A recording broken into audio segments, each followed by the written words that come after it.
The Vienna Gambit, I would argue one of the most underrated chess openings of all time. I used to play this opening religiously, and by the end of this video, I hope that you know why and are ready to play it yourself. So the first thing to know about the Vienna Gambit, and the most important thing to know if you're a beginner, is that you really can't accept the Vienna Gambit. Accepting it is a mistake, because we can push e5, kicking the knight back to its starting square. Although it's a mistake, you may notice it's the most common move across the board with 42% of games played. And if we adjust the filters to only above 2000, you'll see that still 20% of players are capturing and getting a losing position right off the bat. So you'll see this trap working all the way up the rating ladder, and while capturing, our pawn on f4 is considered a mistake. After we push, if they don't play knight g8, which 45% of players will not, that is a blunder. Hopefully I don't have to tell you how to beat knight g4, knight h5, and knight d5, but the more common blunder you'll run into, where they don't just simply hang their knight, is going to be queen e7, pinning our pawn so we can't capture their knight. Here the move is always going to be queen e2, breaking that pin, putting a defender on this pawn. This will once again force them back to g8, everything else is losing, and I'll quickly go through how to convert this best. Because it's not so obvious, we're always going to start knight f3, defending our pawn, and defending us from this check.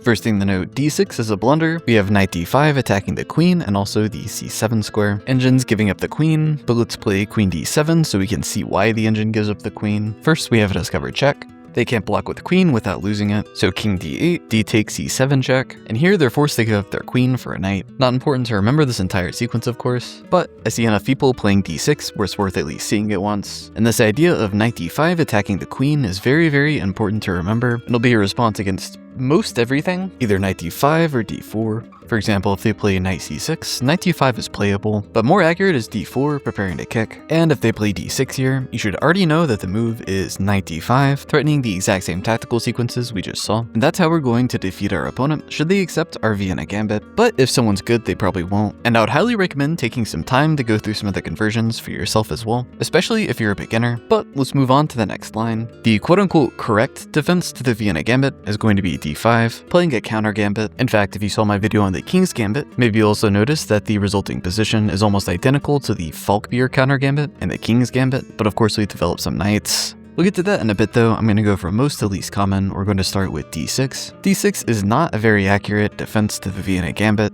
but the conversion isn't nearly as straightforward as if they capture, so our opponent isn't in too much danger yet. So let's talk about our plan. We're always going to start knight f3 with the goal of castling short. Their bishop is trapped behind their d6 pawn, so we don't have to worry about the check or castling being prevented. Since we're castling short, that means the next piece to develop is going to be our light bishop. The light bishop will either want to come to b5, pinning a knight on c6. This would be an ideal situation, but if this is unavailable, they play something like a6. Our bishop is also more than happy on c4. We'll play some example moves. They played knight c6, so we pin the knight. Bishop d7. d3 is a very important move to remember once your bishop is outside of the pawn chain. It opens up our bishop and allows us to defend this pawn on f4. That way we can recapture with tempo. After all, now we're threatening to capture, so we'll assume they take and don't plunder a pawn. Bishop e7. Here we get castle. Again, this is example moves. In order to show some middle game themes, which are as follows. Once our opponent is committed to the king side, so we have a couple of options on how to play middle games in the Vienna Gambit. You can play queen d2, bring your rook into the e file and break in the center, or the way I would recommend playing, which is sort of in the style of a Grand Prix attack, or a Dutch or a more traditional Vienna, which is going to be starting with queen e1 and then king h1. We start queen e1, a6, capture,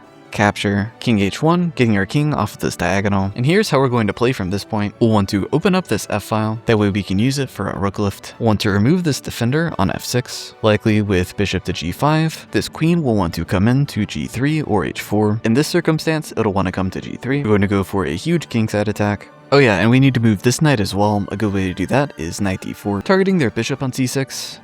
Let's look at another example middle game out of a line with 3d6. Once again, we're going to start with knight f3, and this time we're going to look at a line where they pin our knight with bishop to g4. It's important to remember in the Vienna Gambit, whenever they pin your knight, h3 is always going to be good, and h3 is good for a couple of reasons. The first being not everyone is going to capture, which is a blunder. The most obvious blunder being bishop to h5, where the cost of our kingside pawn structure, this hangs at bishop. However, even if they play a move like retreating their bishop to d7, we're still going to be better here. First of all, we're threatening to win a pawn.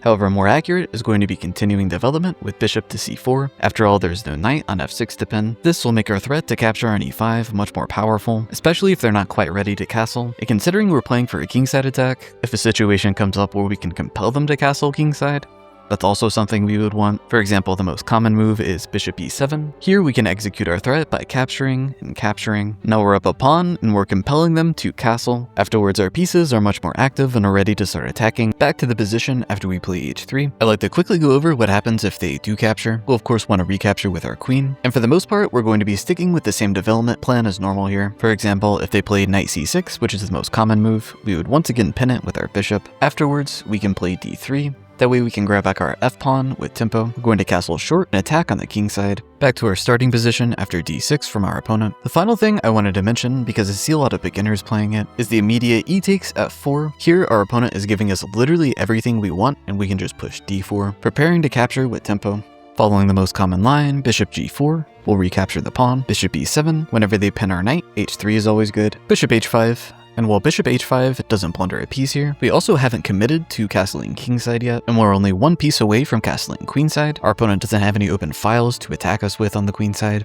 And this is an important theme to remember. If they overextend themselves on the king side, despite pushing your f-pawn, the Vienna Gambit is very flexible, especially when your opponent plays something as passive as d6. But the next most common move, the next move we'll be covering, is significantly worse than d6. The third most common move against the Vienna Gambit is knight c6. And I consider this a complete blunder. The way to spring this trap is as follows. F takes e5, they capture back, we push d4 with tempo. Now we're kicking their knight, so most people will come back to c6, but the square they retreat their knight to doesn't really matter. What matters is the fact that we still have the option to play e5. Just like in the lines where they accept the Vienna Gambit, we forced our opponent into a position where they have to retreat their knight back to g8, but this time we did it without sacrificing a pawn. We're on our final line now, by far the most important, and that is the counter gambit in the center of the board with d5. First thing to note, if you're a beginner, you're almost never going to see this. People aren't really going to know it, which is one of the reasons the Vienna Gambit is considered a really powerful beginner weapon, and I would say this extends to intermediate players as well, but at the higher levels you run into this most of the time,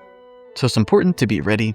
And in these lines you'll find that our opponent a lot of the times can force us into an endgame, and a lot of people avoid playing the Vienna Gambit because of this line. People are worried about an endgame getting forced in a gambit system where we're down a pawn, but personally I disagree with these players. I think these lines have a lot of promise for white. I think there are a lot of really interesting moves we can play to keep the game complicated, and traps our opponent can fall into. And it all starts with f takes e5. The only good move is knight takes e4. It's considered the main line of the Vienna Gambit. If you run into this, which is extremely likely if you're against a strong opponent, you're playing someone that knows theory against the Vienna Gambit. While queen f3 is playable, it's very likely that it's going to force us into an endgame, and there are multiple long theoretical lines we're going to have to learn. Instead, much better, and the clear favorite at the master level is knight f3 if they play bishop g4. And the first thing to note about this position is if you're playing blitz, there's a really cool trap line here, which otherwise I wouldn't really recommend. But it goes bishop e2, and since you moved your f-pawn, a lot of people are going to be laser focused on this check, especially with a knight on the e4 square. So with that in mind, a very natural move is capturing your knight with their bishop. We'll capture back, and 90% of players will fall for the trap, with an average rating of 1833, higher than you would expect. The blunder is queen h4 check, forgetting that if we play g3 and they capture g3 with our knight, we can capture it back because our rook is defended by our bishop. Right here on f3. Much more accurate than bishop e2 though, is going to be queen e2. Putting your queen on e2 like this is known as the Kaufman variation. And it's funny, if you look at the database, some people still make the exact same kind of blunder even though you have a queen here. You would think it's even more obvious, right? But anyways, if they ever capture your knight, you can capture back with your d-pawn, opening up your dark bishop. Finally, we'll look at if they don't address the problem and play something inaccurate like knight c6. Here we would just play what we're threatening. Knight takes e4, winning ourselves a pawn, as well as some time on our opponent. Back to the starting position of the main line of the Vienna Gambit. Once again, we capture with our f-pawn, they capture with knight, and we play knight f3. First, we looked at bishop g4. The second most common move, with 21% of games played, is knight takes c3. Here, like I said before, I would always recommend taking with your d-pawn, because while the engine slightly prefers taking with b-pawn, in my opinion, it's much better to open up your bishop with tempo. That way you can add an extra defender to your pawn on e5. The next move to look at in the main line is going to be bishop c5, a very powerful move. Here, the move is d4 with tempo, bishop e4, bishop d2. A lot of people will start capturing pieces here, after which I would argue we're just better. After all, look at our center. But if your opponent knows their theory, with an average rating of 2000, they'll play the move c5. The move here is bishop d3, and there's some ways our opponent can go wrong here. For example, c takes d4. We can play the move we're threatening, which is knight takes on e4, attacking while defending. The same type of trap is very common in the French defense, but in this case, it's going to put us up an entire piece. But if they've made it this far, most people won't fall for that, but will instead capture on d2, which we've compelled them to do. We'll recapture with queen, trade pawns, and if we quickly look at the position, look how many pieces we have developed. Practically speaking, I think we end up in a very great position. We're way ahead in development. We can really castle either way, but if we castle short, we have a rook on the f-file. If your opponent knows a ton of Vienna Gambit theory like this, and this is the position they get out of it, I say that's pretty good for us. Next is knight c6, and then arguably the most important variation, bishop e7. First, let's cover knight c6. This is considered slightly inaccurate as a defense, and the reason for that is the same as earlier. It's going to allow us to pin their knight early, and I won't go too much into the details on this variation since it branches out so much, but our plans are going to stay mostly the same as the other variations.